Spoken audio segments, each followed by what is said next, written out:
Hey everybody, it's Charlie from DM Sound, and today we've got the sound system demo on the 2024 GMC Sierra EV and its 7-speaker Bose sound system. This is going to be an in-depth review. We're going to take a look at how the infotainment system works, take a look at audio inputs, adjustments, controls, speaker locations.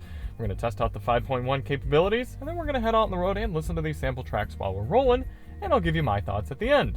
Now, if you don't care about any of that stuff at the beginning and you just want to hear the music, click ahead in the video. We've got chapters to get you right to the tunes. And I recommend listening with headphones so you can hear exactly what I hear from the driver's seat. But before we get started, let's hop out and take a look at it. Now, this is sort of a 2024 and 2025 model year review. I'm actually going to put 2025 in the title of this video, which you will have already seen, but that's because they've got this first edition coming out as a 24 model year truck, but then the rest of the Denali's and then the future models are going to be 25s, so it should be the same sort of truck. But either way, this is one of the EV trucks that I've been most excited about since it was revealed.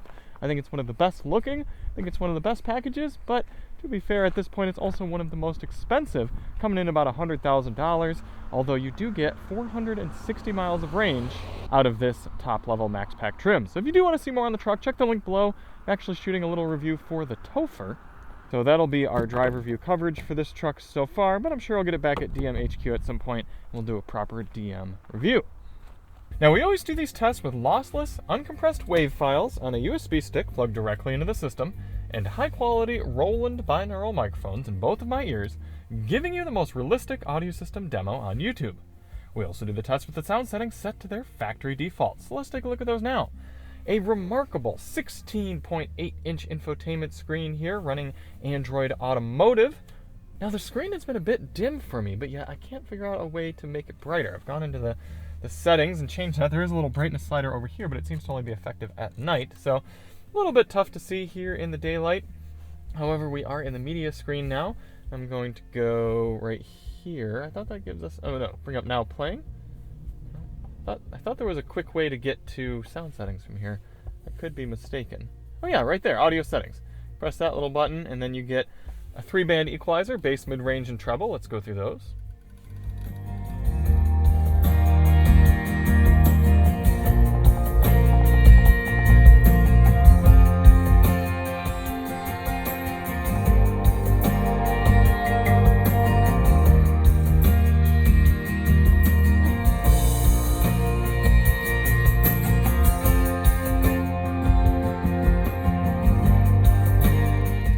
Coming back, and below that you have front, rear, left, right, fader, and balance adjustment. And that is it for audio controls. So no sort of Bose center point or any surround modes, anything like that. For audio controls here in the Sierra EV, you've got a nice volume knob. Nice clicks. It's actually one of those sort of, I don't know exactly how to describe it, but it's kind of a fake knob tacked onto the screen here. But they made it click and feel much better than the one in the Mustang Mach-E that uses a similar technology. However, I was kind of hoping that you could push down in the center to mute the audio. It doesn't seem like it functions that way. But you've got audio adjustment on the back side of the steering wheel as well, on the right side. For track selection, if you're in the proper screen, you have touch controls here, but if we were in, say, for example, the map screen, then you'd have no way to change your track without going back to the media screen, clicking there, and then going back. Why isn't there a hot toggle up here for the map? Doesn't that seem like something that should exist? Maybe, is that something I can drag up here? No. Can I swap one of these out? Yes. Okay. But there's only 4. Why wouldn't they just continue on up there? Can I bring it down here? No. All right. Still learning the system a little bit. Anyway, you've also got track selection on the back left side of the steering wheel. For audio controls here, or audio inputs in the Sierra EV, you've got AM, FM, Sirius XM satellite radio. Let's just make sure we've got support for HD radio. I'm actually not seeing HD radio popping up on here, so I will try to confirm below if we have it or not. And then you've got USB-C port down under there, Bluetooth support, we got Spotify built in, as well as an Amazon Alexa voice assistant, and Google News. This being an Android Automotive-based system, you can use the Play Store to install a lot of different other streaming services such as YouTube Music, Tidal, etc. But one thing you are not going to find is Apple CarPlay or direct Android Auto support in this vehicle. Other than that, you're not getting a USB-A port, so make sure you bring an adapter if you're plugging in devices, and no 3.5mm auxiliary input jack. Speaker locations. As I said, this is just a 7-speaker system. Starting in the bottom left, you've got sort of a mid-ranger there, 1, tweeter up front 2, mid-ranger 3, 4, 5. These might be actually a little bit closer to woofers down there in the door. Same things, 6, 7. And I'm realizing now that technically this is really more of an 8-speaker system because this is a subwoofer under the seat over here. I can show you. So really, I don't know why they're not just calling it an 8-speaker system.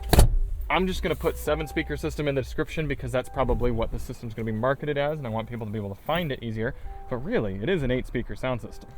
With this being just an 8-speaker sound system, I don't suspect we're going to have 5.1 surround sound support, but it's worth giving a test either way. So let's fire up the immersiveaudioalbum.com 5.1 surround track and see what we got. Welcome to the Immersive Audio Album channel configuration test. Left,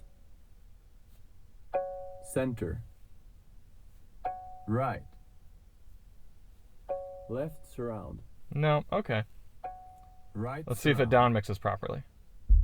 LFE. Yeah, okay, so no 5.1 support, but it does down mix down to stereo as it should. And with that, let's get out on the road.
a lower speaker count like this, you're only going to be able to get so much instrumentation out into the vehicle. And that's what we're really experiencing here in this track. We're getting a decent amount of power, and I'm actually pretty satisfied with how the music that's coming through does sound.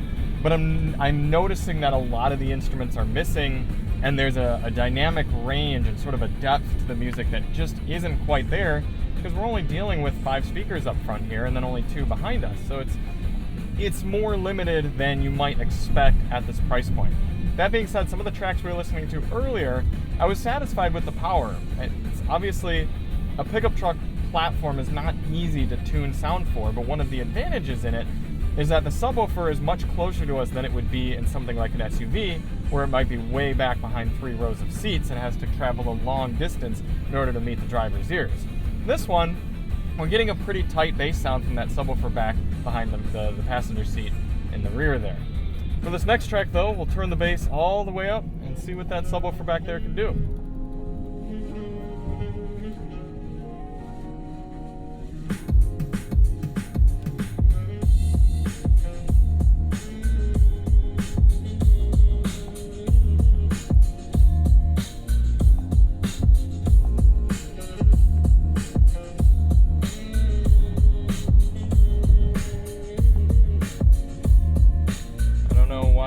Giving us our sound settings right now.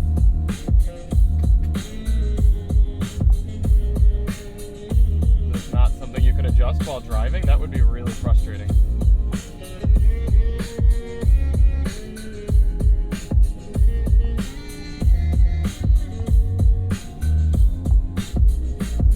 There it is. Okay, let's start the track over.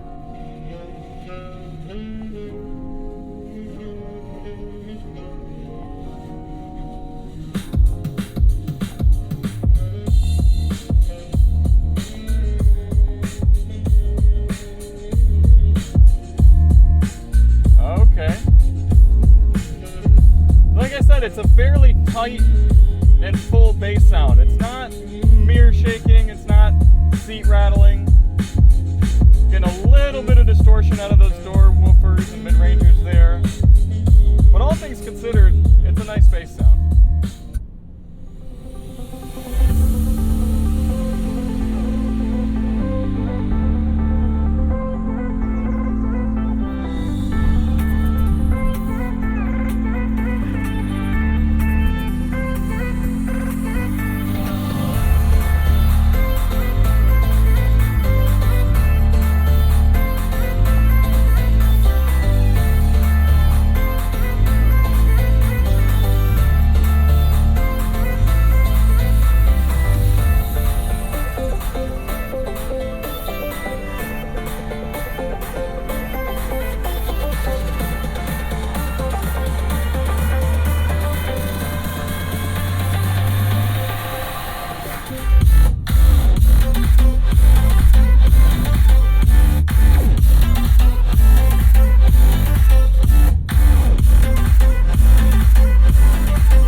My thoughts on the 7, while technically 8 speaker Bose sound system here in the Sierra EV.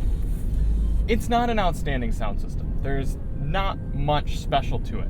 And that's both a disappointment, but also something good that GMC has done here. This is an expensive truck. There's no getting around it. It's a $100,000 vehicle. And this sound system does not compare to what you would expect to get in a $100,000 vehicle. That being said, you're mostly paying for the powertrain in this truck. You're paying for the battery, you're paying for the motors, you're paying for that engineering, and to be an early adopter in this sort of electric truck space. And the sound system is at least adequate enough for you to not feel like you're getting gypped at that price point. When you're listening to more basic music, especially via sources that are going to be a little bit more compressed, a little bit more basic, it sounds fine. Like I said, that subwoofer is pounding in there nicely. It's giving a good sort of middle upper range and then lower to middle bass range sound. Most people are going to be satisfied with that. And Bose does a good job at doing the best they can with a small amount of speakers. But if you're comparing it to some of the top level systems that you're going to get in the F-150, like the B&O Unleashed, and I haven't listened to the new Klipsch system in the Ram, but I would imagine that as well, you're not getting the dynamic sound and all of the different instrumentation coming through in fun ways as you are in those systems. I'm not getting much from the high ends. I'd like to have more from there. And it's just not a very moving system. So from strictly a sound quality perspective standpoint, it's probably about a B, low B. I go back and forth as to whether to give it a C plus or a B minus for an overall rating. I think I'm going to land on C plus, mostly just because of the price of this truck. I think you all deserve to know that you're not getting six-figure sound quality out of this six-figure truck. So thank you all so much for watching. If you do want to see more on the CR-V, check the link below for our review over on the Topher. There is a lot to love about this truck, so it might be a reason to buy it there. And we'll see you on the next one. I'm Charlie from DM Sound, and as always, drive on.